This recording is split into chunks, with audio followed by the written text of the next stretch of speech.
అమ్మగారేంటి అలా ఉన్నారు? సారీ అమ్మా, లేట్ అయింది. అవునే, చాలా లేట్ అయింది. ముందే ఇవ్వాల్సింది. ఏమిస్తారమ్మా?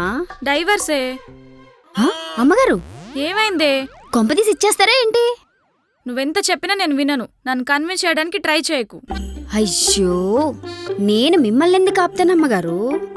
మరేంటే నీ ఉద్దేశం? పెళ్లి చేసుకునేటప్పుడు డబ్బులు ఇచ్చే ఉంటారు కదా. అవునే, ఇచ్చాను. ఇప్పుడు విడాకులిస్తే ఆ డబ్బులు ఎవరిస్తారు? అతనిస్తాడా ఏంటి? అతనే ఇవ్వాలి. ఏం మాట్లాడుతున్నావే? అతని పుట్ట వల్ల మీకు పరువు నష్టం జరిగిందని కోర్టుకి ఇచ్చండి. నిజమా? ఇన్ని విషయాలు నీకెలా తెలుసే? 10 ఇళ్లల్లో పాచి పని చేసుకుని బ్రతికేదాన్ని. ఆ ఇంట్లో ఈ ఇంట్లో జడ్జిలు లాయర్లు ఉంటారమ్మా. దొరికాడే. ఎన్ని ఇంచుల పొట్ట పెంచాడో అన్ని లక్షలు వసూలు చేస్తాను.